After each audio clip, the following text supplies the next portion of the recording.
이는 성도를 온전하게 하여 봉사의 일을 하게 하며 그리스도의 몸을 세우려 하심이라. 우리가 다 하나님의 아들을 믿는 것과 아는 일에 하나가 되어 온전한 사람을 이루어 그리스도의 장성한 분량이 충만한 데까지 이르리니, 이는 우리가 이제부터 어린아이가 되지 아니하여 사람의 속임수와 간사한 유혹에 빠져 온갖 교훈의 풍조에 밀려 요동하지 않게 하려 함이라. 오늘은 에베소서 4장 12절에서 14절 말씀 가지고 같이 은혜를 나누고자 합니다. 12절에 보면은 이는 성도를 온전하게 하여 봉사의 일을 하게 하며 그리스도의 몸을 세우게 하려 하심이라, 이렇게 기록되어 있습니다. 사도들, 선지자들, 또 전도자들, 또 목사, 교사가 하는 일이 성도를 온전하게 하는 일이다. 성도를 온전하게 하는 일이다.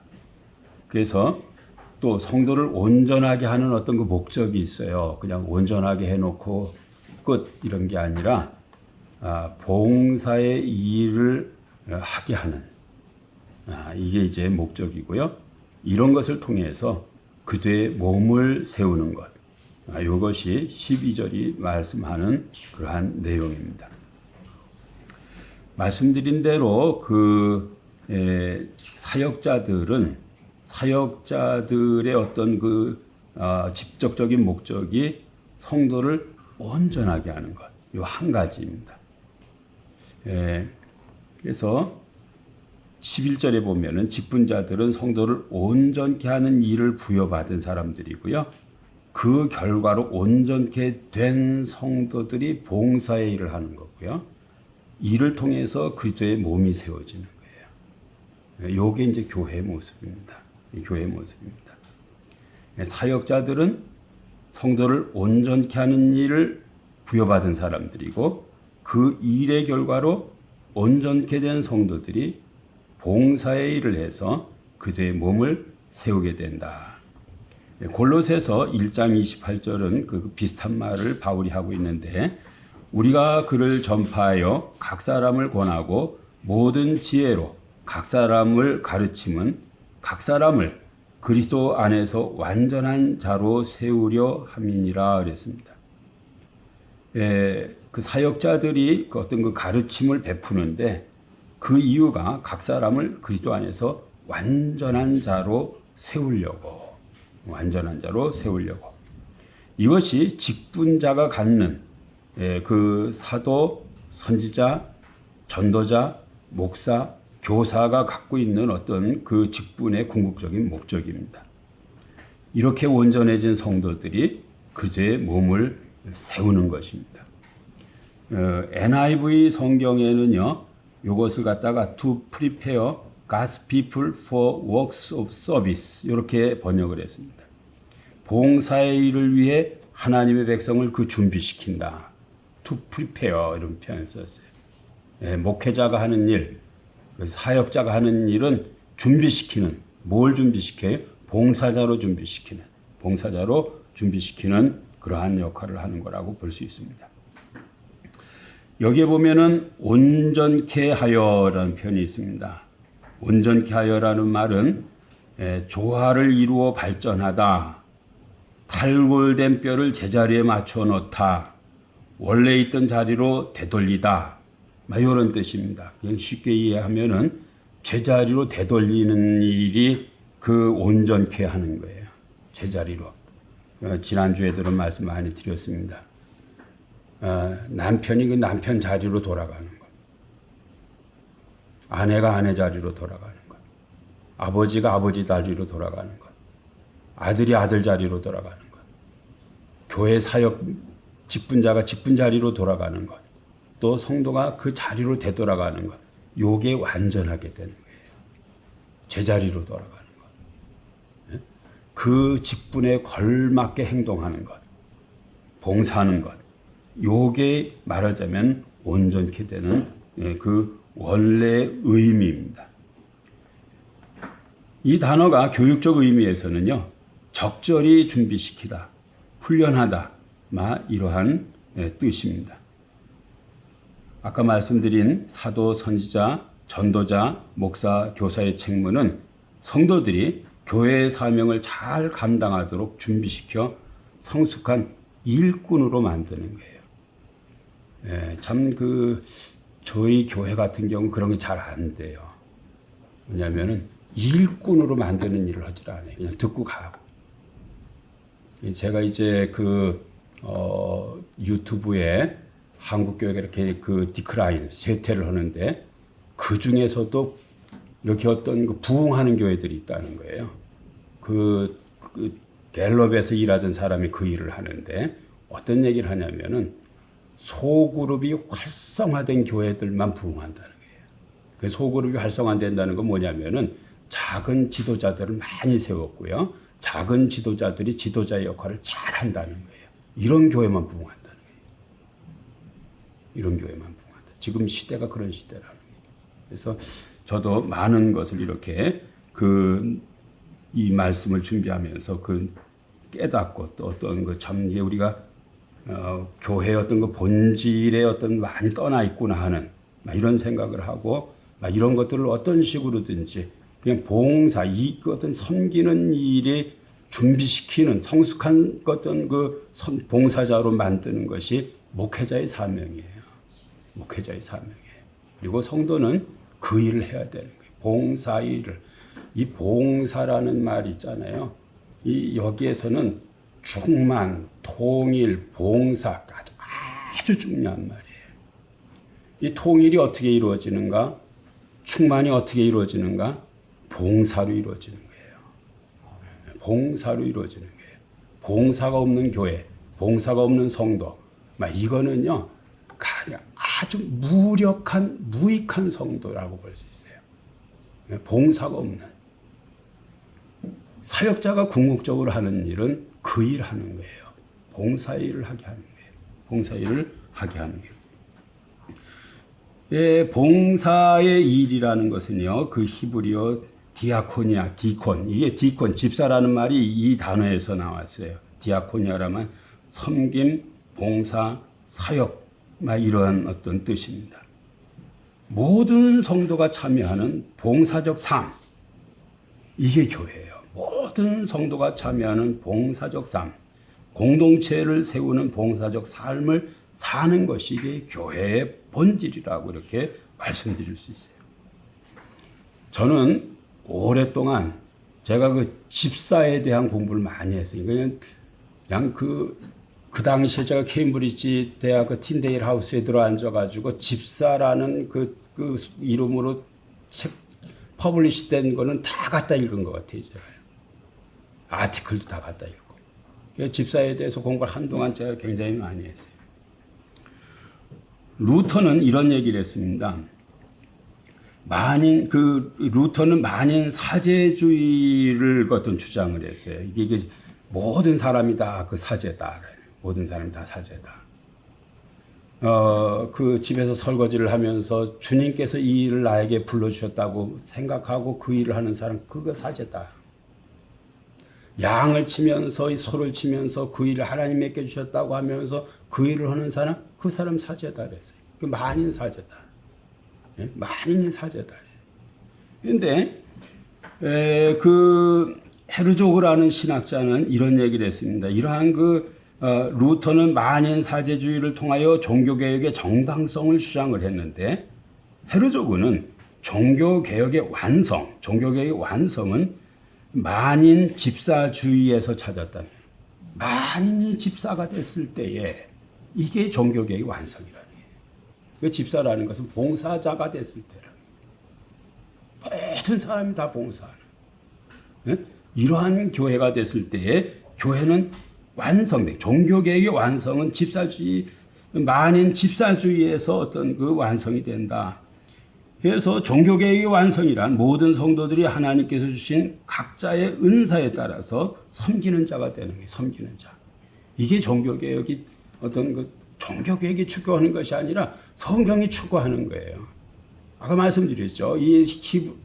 에베소서에서 굉장히 중요한 단어를 몇 가지를 찾으려면 거기 통일, 만물을 통일시킨다.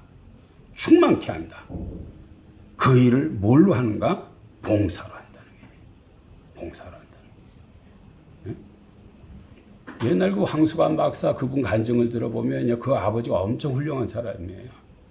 그 유언을 하면서 이렇게 쪽지를 하나 이렇게 가훈 유언 같은 걸 하나 저기 이제 병상에서 전달해 줬는데 거기에 굉장히 뭐가 써 있는 줄 알았더니 봉사 딱이 써줬다는 거예요. 봉사하는 인생을 살으라. 봉사하는 인생을 살으라. 우리요 다 먹고 살게 돼 있어요. 근데 그걸 좀 넘어서야 돼. 그거 봉사입니다. 남을 위해서 뭔가 자꾸 생각을 하셔야 돼요. 뭘 어떻게 도울까? 응? 내 위치에서 뭐가 이제 돈 좀 생기면 아니에요. 그냥 지금 하셔야 돼요. 여러분이 내 발로 걸어 다닐 수 있을 때, 예? 내가 어떤 그 듣는 게 어렵지 않고 보는 게 어렵지 않고 내 발로 걸어 다니고 이거 뭐가 꿈찔거려질 때에 그 상황에서 남을 위해서 내가 뭐라도 한번 해볼까 하는 봉사, 이게 충만케 하는 어떤 그 방법이에요. 이게 만물을 통일하는 거예요. 이게 중요한 거예요, 이 봉사라는 게. 헤르조그 이런 말을 했습니다. 16세기 종교개혁 안에서는 만인 사제주의의 발견을 가지고 크리스천의 삶의 새로운 전망을 얻었다. 만인 집사주의의 점진적 발견 안에서 종교개혁은 완성을 향해서 계속되어 왔다 그랬어요. 예? 사람들이 다 뭔가를 섬기는 일을 여기저기서 하고 있어요. 이게 종교개혁의 완성이라는 거예요. 종교개혁의 완성이라는 거예요. 봉사는 모든 성도가 온전하게 되어 각자의 위치에서 각자의 은사를 가지고 교회, 가정, 세상을 섬기는 거예요. 참 한국이 굉장히 많이 어떤 성숙한 부분이 있어요. 미성숙한 부분도 있지만 언젠가 한번 말씀드린 적이 있는데 그 장경동 목사 그분하고 이경규인가요? 그 두 분이 숨은 선행찬 하는 사람 찾아다니는 일을 했어요. 근데 80%가 다 크리스찬이었다는 게 다 숨어 봉사하는 사람들이에요. 이거 기독교가 제대로 잘 가르쳤기 때문에 그래요. 봉사. 이게 만물을 충만케 하는 방법이에요. 우리 가정을 충만케 하는 방법이에요. 교회를 충만케 하는, 세상을 충만케 하는 그러한 방법이 봉사예요. 봉사예요. 섬김이야말로 교회와 세상을 충만하게 한다. 충만하게 한다. 응? 저희 신학교 동기가 그 원주희 목사라는 분 계신데 그분이 샘물 호스피스 그분 저 경기도 어디에 그냥 이리 피하고 저리 피하고 어느 한 공간을 얻어서 시작을 했는데요. 어마어마하게 큰 기업같이 돼버렸어요. 그 왜 그렇게 됐나? 다 봉사자들. 어마어마한 봉사자들이 와서 한국 교회가 아직도 엄청 건강해요. 그런 거 보면요. 많은 그 사람들이 와서 봉사를 하는 거예요. 그냥 규칙적으로 와서 봉사를 하는. 많은 사람들을 위로하는 그런 만물을 충만케 한다. 이러한 어떤 그 봉사하는 교회는요, 이미 그리스도로 충만한 교회이고요, 세상에 그리스도를 대표하는 존재이고요, 세상을 충만하게 하는 그러한 교회예요. 이런 봉사가 있는 교회는요, 세상에 이렇게 내놨을 때 저거 그리스도다, 저거. 저기서 우리가 그리스도를 느꼈다. 우리는 그리스도를 봤다. 이렇게 사람들이 한다니까요. 응? 그냥 봉사가 그런 어떤, 예? 이러한 봉사하는 교회는 이미 그리스도로 충만한 예수님이 어떻게 나는 섬기러 왔다 그래요. 섬김을 받으러 온 것이 아니라 섬기러 왔다.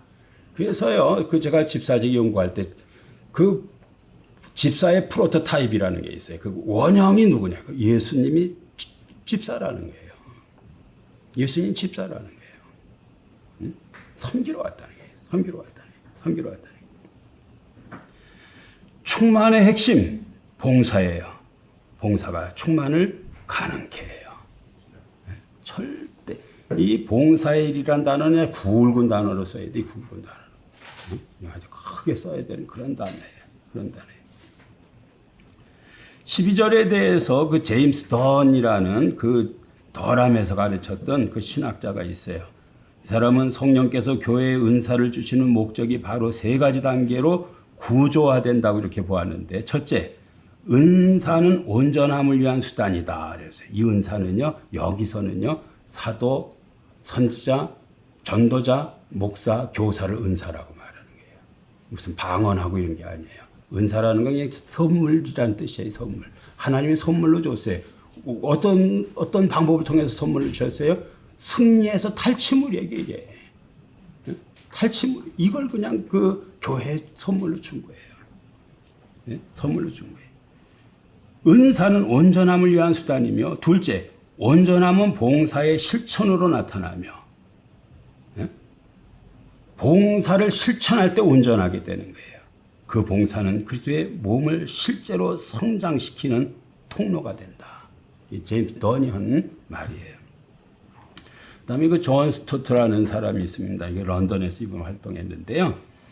이 사람이 이런 얘기를 했습니다. 12절은 이는 성도를 온전하게 하며 봉사일을 하게 하며, 이런 직분자가 하는 일이 있어요. 훈련자가 하는 일이 있어요. 뭐냐면은 다른 사람을 섬기는 자로 만드는, 이거는요, 사랑의 교회가 엄청 좋아하는 성경 구절, 이런 것들은요. 뭐에게? 제자훈련. 목회자가 하는 일은요, 자기가 뭘 다 하는 게 절대 아니에요. 어떤 거예요? 봉사자를 만드는 거예요. 섬기는 자를 만드는 거예요.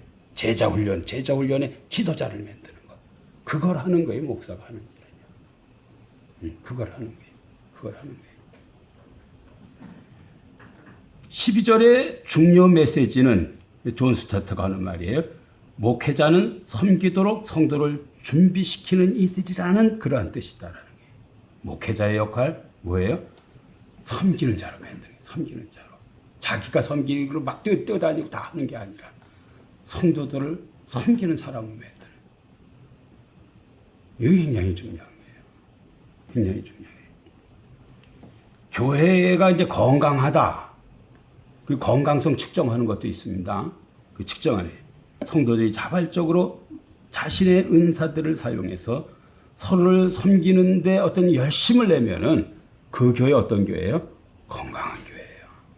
건강한 교회예요. 그 존 스토트의 그 주석을 읽다 그 재미있는 예화를 이렇게 그 존 스토트가 자기 주석에 이렇게 써놨어요. 한번 들어보세요. 나는 몇 년 전 코네티컷주의 다리엔에 있는 세인트 폴 처치를 방문했을 때 온 교인 사역자 원리가 잘 예시된 것을 보았다. 주보 앞면에는 담임 목사인 에버렛 플랜 목사의 이름이 나와 있고 그 다음에 부목사 및 협동 목사의 이름이 나와 있었다. 그 다음 줄에는 이렇게 적혀 있었다. 사역자, 온 교인. 그것은 놀라웠지만 명백히 성경적이었다. 사역자, 온 교인. 이게 성경. 이게 지금 12절이 말하는 거예요. 12절을 추석하면서 존 스토트가 하는 말이에요. 사역자, 온 교인. 온 교인. 우리가 이제 뭐 수는 이렇게 적어요. 그래도 저는 그랬으면 참 좋겠어요. 그런데 다 훌륭한, 진짜 잘 돌아줄 수 있는 분들이에요. 그래서 새신자가 이렇게 오시면은 그 1대1로 내가 좀 가서 가르쳐 줬으면 좋겠다는. 그래서 한 사람씩 연결돼서 찾아다니면서 다른 거 많이 갖다 얘기할 필요가 없어요. 제가 원고 드리면은요, 그 원고를 그냥 저한테 들은 대로 이거 제대로 이해하고 있느냐고 자꾸 하고 기도해주고 또 문제 있느냐고 또 기도해주고, 그래 영혼을 돌보는 거 굉장히 중요하다고 생각해요. 난 쉽게 할 수 있다고 생각해요. 제가 매일 그 올려드리잖아요. 그거 켜놓고 그 한번 같이 듣고 이거 잘 이해를 했느냐고 충분히 알 수 있습니다. 충분히 알 수 있습니다. 그것이 우리 교회를 오든 안 오든 상관도 없어요거든요. 상관도 없어요. 동네에 있는 어떤 사람 불러놓고 나하고 같이, 난 어떤 사람을 제일 좋아하냐면 저 같이 기도하자는 사람 다 제일 좋아해요. 같이 공부하자는 사람보다. 공부는 나 혼자 할 수 있어. 근데 기도는 같이 하면 뜨거워져요. 전화로 하든 같이 모여서 하든 너무너무 좋아요. 너무너무 좋아요. 사역자, 온 교인, 사역자, 온 교인. 우리 교회가 이런 교회 되길 바랍니다. 저도 써놔야 될 것 같아요. 네? 온 교인이 사역자다. 우리는 섬기는 자다. 섬기는 자다. 13절에 보면 우리가 다 하나님의 아들을 믿는 것과 아는 일에 하나가 되어 온전한 사람을 이루어 그리스도의 장성한 분량이 충만한 데까지 이르리니 그랬습니다. 13절은 교회를 세우는 세 개의 목표를 말하는데, 첫째, 아들을 믿는 것과 아는 일에 하나가 되는 것. 둘째, 온전한 사람이 되는 것. 셋째, 그리스도의 충만의 경제까지 도달하는 것. 이 세 가지를 이 13절이 말하고 있어요. 여기 첫째 보면은요, 믿는 것과 아는 일에 하나가 되어야 된다. 믿는 것과 아는 것의 일치. 믿는 것과 아는 일의 일치. 이게 굉장히 이게 어떤 그 철학적인, 신학적인 그러한 얘기예요. 피스티스, 그노시스. 이 믿음과 알미 분리되지 않는다.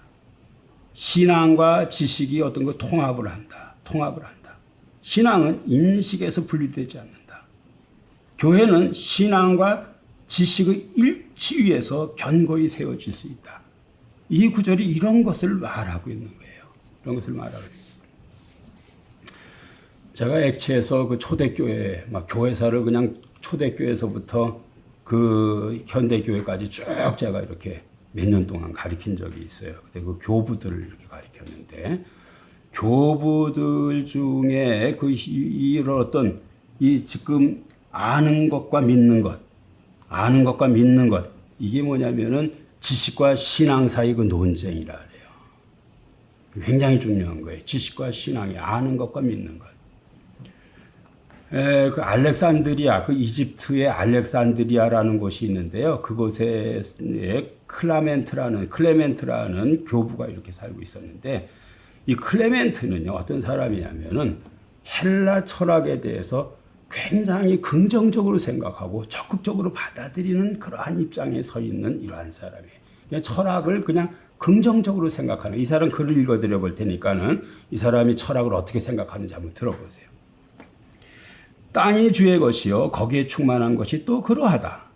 그러므로 누구든지 학습교인을 도우려고 할 때, 특히 헬라인일 경우에는 학구적인 탐구를 멀리하여서는 안 될 것이다. 그런데 대중은 마치 어린아이들이 가면을 보기 무서워하듯이 헬라 철학에 질겁을 한다. 저들은 헬라 철학이 저들을 빗나가게 할까 두려워하는 것이다. 비록 헬라 철학이 진리 전체를 파악하지 못한다 할지라도, 더욱이 주의 계명은 아는 능력을 결여한다 할지라도, 적어도 그것은 최고의 의미에 있어서 주의 가르침을 받을 수 있도록 길을 준비하는 것이다. 그랬어요. 무슨 얘기냐면요, 학습교인, 이제 새신자들을 교육해서 이제 그 정식 교회 멤버를 만들 때에, 특히 그 사람이 헬라인일 경우에는 학구적 탐구를 멀리해서는 안 된다. 예, 안 된다. 근데 분위기를 보니까는 이 헬라 철학에 대해서 많은 사람이 무서워한다는 거예요. 왜 무서워하냐면은 빗나갈까봐 무서워한다는 거예요. 근데 그거 너무 염려하지 말아라. 왜? 철학이 진리 전체를 파악하지 못한다 할지라도, 더욱이 주의 계명을 아는 능력을 결여한다 할지라도, 적어둔 것이 최고의 의미에 있어서 주의 가르침을 받을 수 있는 길을 준비하는 것이다. 그래서 여러분, 몽학 선생이란 말 들어보셨죠? 구약의 율법이 예수님에게 이끌어가는 유치원 선생 같다는. 이 클라멘트는요, 직접 그 말을 했어요. 이 철학이 율법과 같은 몽학 선생이다. 철학이 신학으로 사람을 끌고 간다는 거예요. 끌고 간다는 거예요. 굉장히 신학에 대해서 그 어떤 철학에 있어서 긍정적으로 말하는 거예요. 예를 들면 우리 교회 어느 청년이, 제가 그 목회를 하고 싶습니다. 목사님, 저의 어떤 진로 지도를 해주세요. 그러면 옛날에 어떤 목사님들은요, 대학에서 철학과에 가라 그래요. 철학과 같은 데 가라. 그건 뭐예요? 왜 와서 그 철학을 왜 배우는 거예요? 그거요. 그런 어떤 그 사유 능력을 배우는 거예요, 가서요.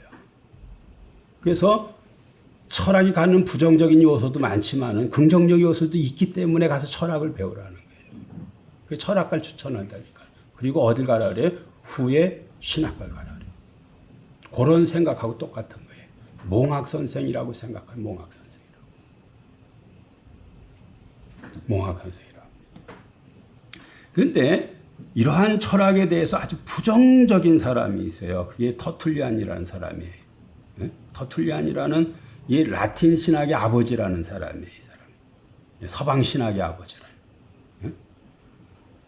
이 사람은요, 이런 얘기를 했습니다. 아덴과 예루살렘이 무슨 상관이 있으며, 교회와 아카데미가 무슨 상관이 있으며, 크리스찬이 이단과 무슨 상관이 있냐. 우리의 원리들은 솔로몬의 행각에서 나오니 주는 단순한 마음으로 찾을 것을 가르치었다. 예수 그리스도 이후에는 사변이 필요 없으며 복음 이후에는 탐구도 필요 없다 그랬어요. 쓸데없이 어떤 거 상상하고 사변적으로 뭘 말을 하고 뭐 어떤 이런 거 의미 없다는 거예요. 의미 없다는 거예요.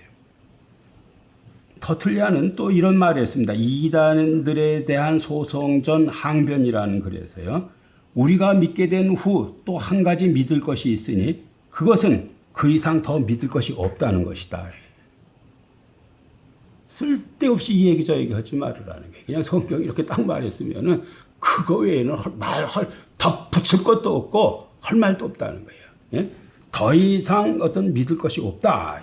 더 이상 믿을 것이 없다. 우리가 믿게 된 후 또 한 가지 믿을 것이 있는데 그것은 더 이상 믿을 것이 없다는 것이다.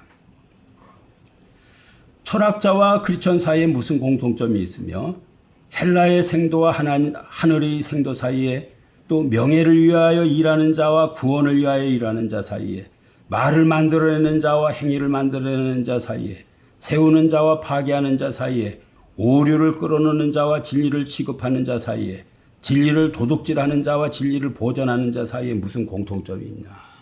여기에서 말하는 그 헬라의 생도, 그 다음에 명예를 위하여 일하는 자, 말을 만들어내는 자, 그 다음에 파괴하는 자, 오류를 끌어넣는 자, 진리를 도둑질하는 자, 이게 다 철학하는 사람들이에요. 네? 아주 그냥 질색을 하는 거예요. 그냥. 쓸데없는 소리 하지 말아요. 쓸데없는 소리.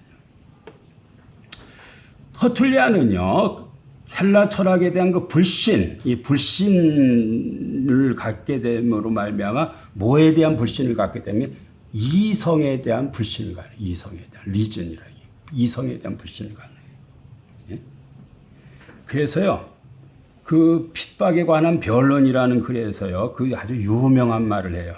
우리가 사실 이런 어떤 이것도 굉장히 어떤 이런 믿음 굉장히 중요해요. 모순되는 거로 나는 믿는다. 이게 터툴리안의 입장이에요. 모순이 되기 때문에 믿는다는 거예요. 응? 그러니까 믿는 거지. 모순이 안 되면 그냥 설명하면 되는 거잖아요. 모순돼서 난 믿는다는 거예요. 예를 들면은요, 한 인간에게 신성과 인성이 있다는 거, 뭐 동정녀가 어떤 거 아기를 낳았다는 거, 뭐 인간 이성으로는 이게 해결이 안 되는 대답들이에요. 모순이 돼서 난 믿는다는 거예요. 그런 거는 믿는 거라는 거예요. 믿는 거라는 거예요. 믿는 거라는 거예요. 기독교 신앙의 신비로움과 이성의 한계를 강조한 터툴리안의 그 사상을 잘 표현한 게 모순되는 거로 나는 믿는다. 이 말은 그런 말이에요. 터툴리안은 기독교 신앙이 이성적으로 완전히 설명될 수가 없고 때로는 인간 이성으로 이해할 수 없는 모순을 내포하고 있다고 생각을 했어요. 성경 그냥 모순 된다 그래 그냥. 뭐 내가 다 설명할 수 있다 이렇게 말하는 게 그냥 모순 된다. 그래서 믿는 거라. 그건 믿는 수밖에 없다는 거예요. 이러한 클라멘트와 그 터툴리안을 통합하는 사람이 나와요. 그 사람이 어거스틴이에요. 어거스틴의 위대성은요, 이 두 개를 다 통합을 해버리는 사람. 통합하는 사람, 위대한 사람. 어거스틴은요, 모든 신학적 전통을 종합하는 자리에 서 있는 사람이에요. 어거스틴은 고대의 종결점에 서 있어요. 그리고 고대의 전체를 종합하고 있고요. 중세의 관문 앞에 서 있는 사람이에요. 고대를 다 섭렵해서 그것을 어떤 그 종결하는, 그러니까 어떤 결론을 내는 사람이 이 어거스틴이라는 거예요. 그리고 중세의 관문, 중세를 여는 사람이라는 거예요. 네? 중세를 여는 사람. 어거스틴에 있어서 진리는 두 가지 길이 있는데 하나는 신앙의 길이 있고 또 하나는 이성의 길이 있어요. 신앙으로 이성으로 다 필요하다는 거예요. 그는 신앙으로 전통적인 기독교 신앙을 송두리째 바퀴를 심어요. 그냥 우리가 전통으로 이렇게 믿는 것을 그냥 한 털도 빠짐없이 그대로 다 받아들이게 심어요. 이렇게 심쓴다는 것은 어떤 뜻이에요? 이건 터툴리안 같은 거죠. 터툴리안 이 안에 얼마나 모순이 많아요. 근데 그걸 다 믿는 거예요. 다 받아들이는 거예요. 터툴리안이에요, 이거는요. 터툴리안이에요. 다 받아들이는 거예요. 그는 그래서 그 어거스틴을 개혁자라고 말하지 않아요. 개혁자는요, 이걸 뒤집어야 돼, 개혁자거든요. 그러지 않고 통합을 다 해버려요. 다 끌어안아버려요. 다 받아버려요. 온전히 그 전통적으로 믿고 있는 것들을 다 어떤 그 자기 것으로 만들어요. 그게 개혁자가 아니에요. 그러나 그는 그에 그치지 않고, 이 송두리째 그걸만 받는 데만 그치지 않고, 그는 그 어거스틴의 지성은 신앙을 더 깊이 알아가는 거예요. 믿음으로 받은 것을 지성으로 이해하는 거예요. 그때 지성이 나오는 거예요. 그러니까는 예를 들면은요, 어떤 그 청년이 신학교를 간다 그러면은 예를 들면 철학과를 해라, 아니면 영문과 같은 걸 해라, 국문과 같은 걸 해라. 다 그 글을 만지는 거니까, 글을 이해하고 문해력을 키우는 거니까. 그런 의미에서요, 어거스틴은요, 진짜 철학이니 문학이니 아주 섭렵한 사람이에요. 그래서 그런 모든 그래서 나는 그 우리 혜윤이가 저기 앉아 있지만은 혜윤이가 해야 될 제일 좋은 공부는요, 양질의 책을 끝없이 읽는 거예요. 굉장히 중요한 거예요. 이게 어거스틴이에요. 수 없는 지식을 다 받아들였어요. 이걸 녹였어요. 그리고 기독교 철학의 큰 체계를 만들었어요. 어거스틴 독백에서 이런 얘기를 했어요. 내가 이미 알고 있지 않다면 나는 알기를 원하지도 못할 것이다. 내가 이미 알고 있다는 거예요, 이 사람이. 이게 뭘 알고 있는 거냐면요, 전통을 아는 거예요. 어머니 또 혹은 어떤 그 주변에 있는 어떤 믿음의 사람들 통해서 신앙을 이 사람이 배웠어요. 그러니까 알아요, 이 사람이요. 내가 이미 알고 있지 않다면 나는 알기를 원하지도 못할 것이다. 그래서 믿음으로 먼저 받아들였죠. 지금 신앙을 받아들인 거예요. 알고 있어요, 어떤 것을. 이제 이 사람이 뭘 하는 거예요? 알기를 원하는 거예요. 이걸 원하는 거예요. 내가 받아들인 것을 이성으로 알기를 원하는 거예요. 이게 어거스틴이에요. 그렇다면 나는 어떻게 저런 것들을 말할 수 있었을까? 나는 내 이성으로 안 것을 말하는 것이 아니다. 이성이 지금 등장할 때가 아니에요. 이것은 신앙으로 받아들여서 하는 거예요. 다만 내가 여러 부분으로부터 모은 것을 나는 기억 속에 맡기었고, 이 기억에서 이제 나온 거예요. 이 안다는 게요. 이 기억 어떤 거예요? 엄마가 매일 찬송을 불렀어. 기도를 했어. 목사님이 어떤 설교를 했어. 그 기억에서 나온 알미예요. 전통에서 나온 알미예요. 신앙에서 나온 알미예요. 예? 또한 그 가운데서 내가 가질 수 있는 신앙을 가질 때 가지게 된 그것을 말하였을 뿐이다. 예? 이게 지금 여기에 말하는 이 사람이 안다는 것은요, 신앙을 아는 거예요. 신앙을 아는 거예요. 어거스틴은요, 고백록에서 이런 말을 했습니다. 이게 유명한 구절인데요. 신앙은 찾고 지성은 발견한다. 신앙은 찾고 지성은 발견한다. 나는 믿음으로 이해한다. 그랬어요. 나는 믿음으로 이해한다. 신앙은 찾고, 신앙은 뭘 찾아요? 하나님과의 관계, 진리, 막 이런 것을 신앙으로 찾고, 지성은 이것을 규명하기 시작해요. 하나하나 지성으로 이것이 진짜 그런가 하는 것을 다 규명을 시작을 해요. 나는 믿음으로 이해한다. 믿음으로 이해한다. 또 고백록에서 어거스틴이 이런 말 합니다. 믿기 위해 이해하는 것이 아니라 이해하기 위해서 믿는다 그랬어요. 어떤 사람은요, 뭐 창세기 1장이 어떻게 이해가 되느냐 그래요. 무슨 동정녀 탄생이 어떻게 이해되느냐 이렇게 말해요. 그런데 어거스틴은 뭐라고 말하면 먼저 믿으라고 말을 해요. 그리고 그것을 네 지성으로 규명을 해봐라. 먼저 믿으라는 거예요. 믿기 위해 이해하는 것이 아니라 이해하기 위해서 믿는 거예요. 믿고 나면은요, 그 다음부터 이해가 돼요. 저는 새롭게 하소서에 그런 사람들 여러 등장했는데, 뭐 여기 수원에서 목회하는 그분 수학자인가 그래요. 또 그 다음에 나노 해가지고 노벨상 같은 그 대상에 오르는 어떤 과학 서울대학 교수들. 막 이런 사람이 막 예술 믿어요. 예술 믿어요. 그 연세대학에서 또 물리학 가르치는 교수도 예술 믿어요. 이런 사람들이요. 논리적으로 절대 성경을 믿을 수 없는 사람들이에요. 그 과학적으로 어떤 그 해가지고는요. 근데 이 사람들이 엄청 뜨겁게 믿어요. 어떻게 믿어요? 먼저 받아들이는 거예요. 그리고 규명하는 거예요. 창세기를 믿고 나서 그 이후에 모든 어떤 세계를 다시 보기 시작을 하는 거예요. 다시 보기 시작하는 거예요. 믿기에 이해하는 것이 아니라 이해하기 위해서 믿는다. 이게. 이해를 하고 싶으면 믿으면 돼요. 먼저 받아들여보고. 그리고 하나하나를 다시 이제 규명, 이성, 리즌을 사용해서 어떤 규명을 해보라는 거예요. 규명을 해보라는 거예요. 이해하기 위해서 믿고 믿음을 더욱 이해하기 위해서 이성으로 성찰하라. 그래요. 어거스틴이 하는 말이에요. 이해하기 위해서 믿고 믿음을 더욱 이해하기 위해서 이성으로 성찰하라. 저는 목사가 돼가지고요, 하나 안 좋은 뭐가 있어요. 여러분들도 그럴 수가 있는데, 어디 이렇게 가서 은혜 받으려고 설교를 딱 듣다가 신앙 논리에 딱 어긋나면 그냥 문을 딱 닫아버려요. 이 사람 가짜다, 엉터리다, 이런 식으로. 안 받아들여져요. 안 받아들여져요.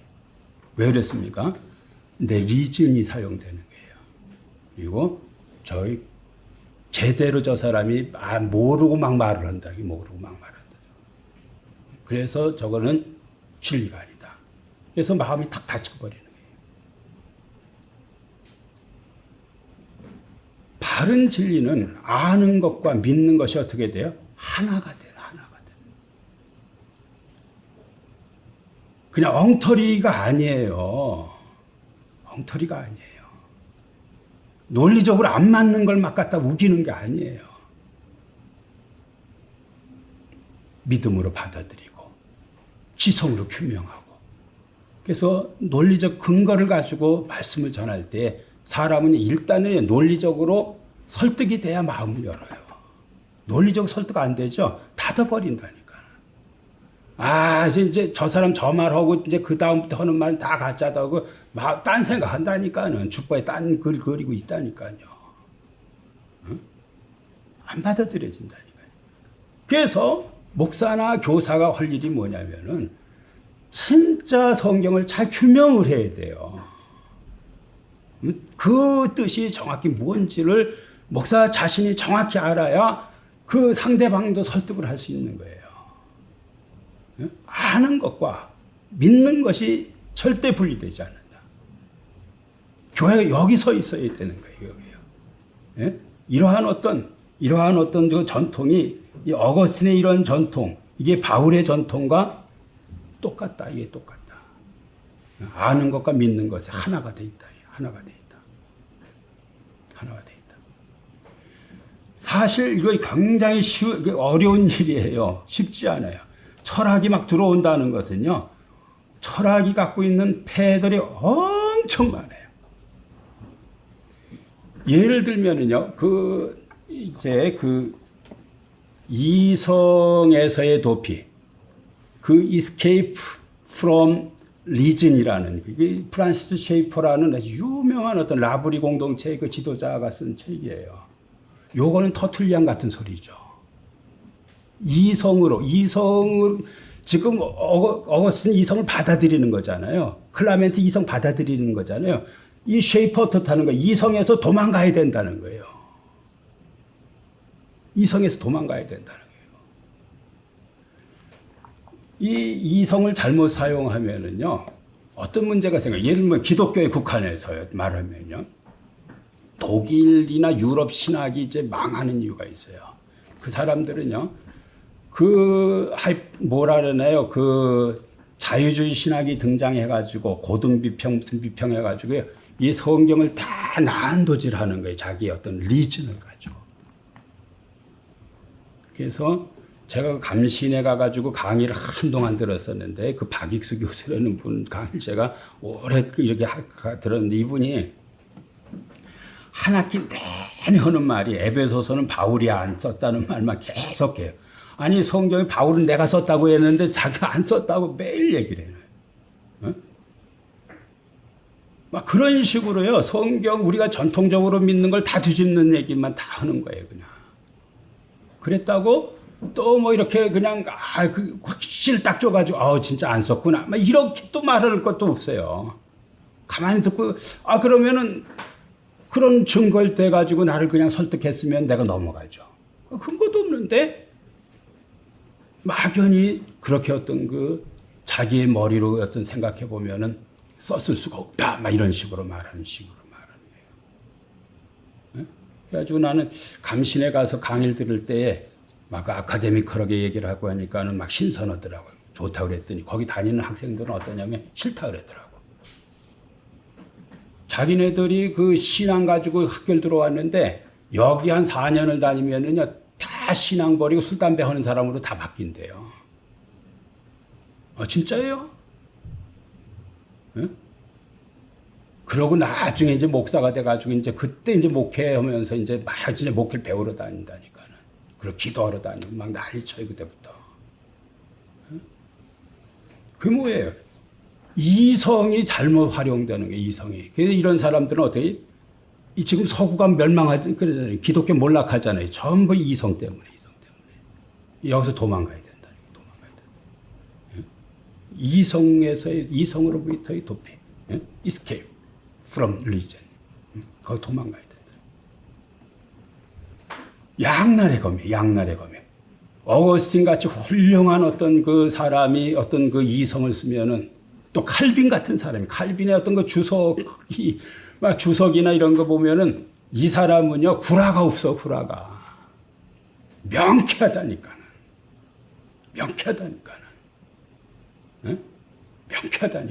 이거 제가 그 칼빈에 대해서 공부하고 강의했어요. 제가 태어난 때부터 죽을 때까지, 죽은 이후까지 쭉 연도별 그려놓고 몇 년도에는 이 사람이 어느 학교를 다녔고 그때 누구의 영향을 받았고 이거 다 그려서 다 보여주고 학생들한테 제가 숙제로 그걸 다 다시 조사해서 내라 그랬어요. 그냥 엄청 잘 만들어낸 학생들이 있어서 제가 하나 뽑아냈어요. 근데 그 과정 속에서 이 사람이 뭘 배웠느냐? 이 수사학이나 철학을 배운 거예요. 그래서 그 툴을 가지고 주석도 쓰고 강요도 쓰고 그런 거예요. 리즌을 잘 활용한 사람이에요. 이성을 잘 활용한 사람이에요. 양날의 검이에요. 근데 여기에서는 바울이 뭐라고 말해요? 아는 것과 믿는 것이 하나 됐다고 말해요. 하나 됐다고. 여러분이 아는 것과 믿는 것이 하나 되기를 바라요. 하나 되는 것. 바르게 이해한 것을 바르게 믿는 것. 바르게 이해한 것을 바르게 믿는 것. 이게 중요한 거예요. 교회가 거기에 서 있어야 돼요. 거기에 서 있어야 돼요. 그 다음에 14절에 보면은 이는 우리가 이제부터 어린아이가 되지 아니하여 사람의 속임과 간사한 유혹에 빠져 온갖 교훈의 풍조에 밀려 요동하지 않게 하려 함이라 그랬습니다. 어린아이는요 미성숙하고 분별력이 없는 그러한 존재죠. 외부의 영향에 쉽게 휘둘리고 진리에 대한 확신이 부족하고 그래서 쉽게 속고 방향을 잃기 쉬운 신자를 어린아이라고 이렇게 말을 해요. 사람의 속임수와 간사한 유혹, 이게 이 세상에 있어요. 네? 속임수와 간사한 유혹이 이 세상에 있어요. 이게요, 의도적으로 한다니까요. 이게요, 의도적으로 하는 게 사람의 속임과 간사한 유혹이라는 말. 이 앞에 서 있는 어린아이. 생각을 해보세요. 이게 당해지겠어요, 이게요? 네? 어린아이가 돼가지고, 이 간사한 사람의 속임과 간사한 유혹, 네? 이걸 이겨내겠냐고요. 온갖 교훈의 풍조. 이 온갖이라는 말 속에는요, 별 어떤 그냥 진짜 상상도 못하는 생각, 사상, 무슨 어떤 별의별 얘기들이 다 들어있는 거예요, 이게요. 다 들어있는 거예요. 예? 여기 어린아이예요. 안 돼요. 우리 교회가요, 이 어린아이를 벗어나야 돼요. 어른스러워져야 돼요. 이러한 것들은 잘못된 것은요, 잘못됐다고 그 분연히 들고 일어나 버려야 돼요. 그런 거 아니라. 제가 그 성경 공부를 한동안 다니다가 성경 공부하는데 이상한 소리 하는 사람이 있는 거예요. 그리고 또 지도하는 분이 제가 볼 때는 맞지 않는 소리를 자꾸 하고, 그냥 아무도 그 말 안 해요. 그냥 몰라서도 안 해요. 몰라서도 안 하고요. 또 그냥 그 서로 좋게 지내느라고도 안 해요. 그래서 자꾸 제가 이제 손 들고 얘기를 하니까는, 내가 그냥 성질 나쁜 사람이 돼. 그리고 저러니까 또 목회를 못한대, 또. 저렇게, 그 성질을 저렇게 내가지고 목회를 못한다고.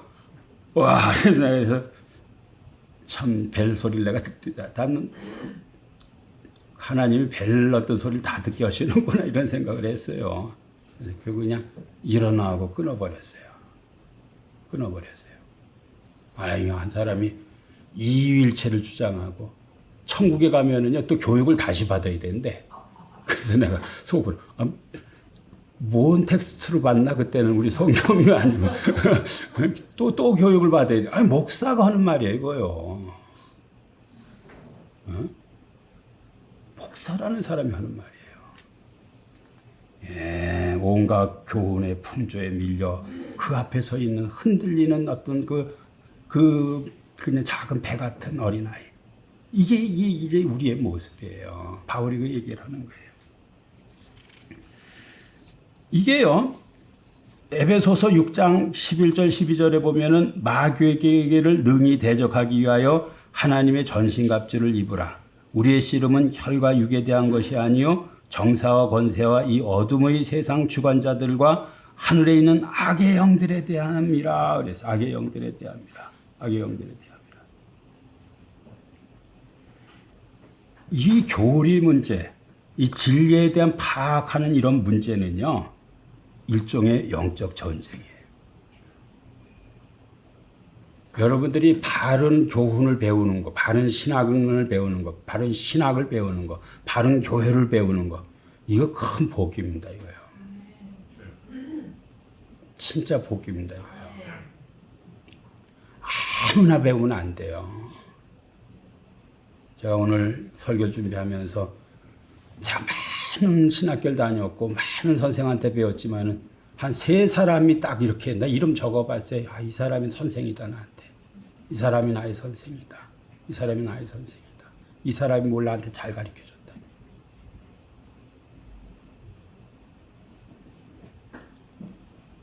여기에요, 어린아이는 에베소서 6장 12절에 씨름에 패할 가능성이 높은 사람들을 말해요.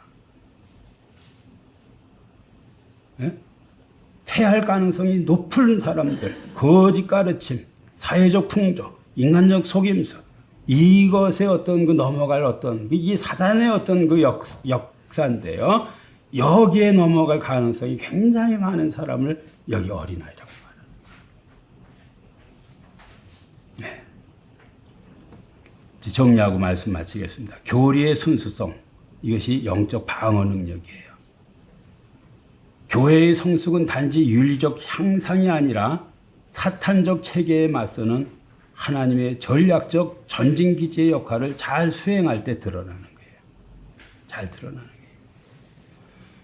신앙이 이게 잘못 배우면은요, 그 방배동에 그런 사람 같이 되는 거예요. 그 절대 바른 신앙이 들어가면 절대 그런 행동 못 해요. 그냥 악을 낳는 거예요, 늘. 갖고 있는 게 악이기 때문에요. 잘못 배운 거기 때문에요. 이단적이기 때문에요. 악한 게 나오는 거예요. 여러분이 바른 걸 배웠어요? 어떻게 됩니까? 아까 말씀드렸죠. 좋은 봉사자로 교회와 가정과 세상에 서게 돼요. 그래서 만물을 충만케 하는 그러한 존재가 되는 거예요. 기도하겠습니다. 하나님 아버지, 오늘 에베소서 말씀을 통해서 우리를 다시 도전하시는 것을 진심으로 감사를 드립니다. 하나님, 저희 교회 온 성도들이 진정으로 하나님을 향해서 또 교회와 이웃과 세상을 향해서 좋은 봉사자들이 되도록 아버지 하나님, 우리 성도들의 마음을 그리스도로 충만케 하여 주시옵소서. 또한 아버지 하나님, 저희가 하나님을 아는 것과 하나님을 믿는 것에 하나가 되게 해주시기를 원하옵나이다.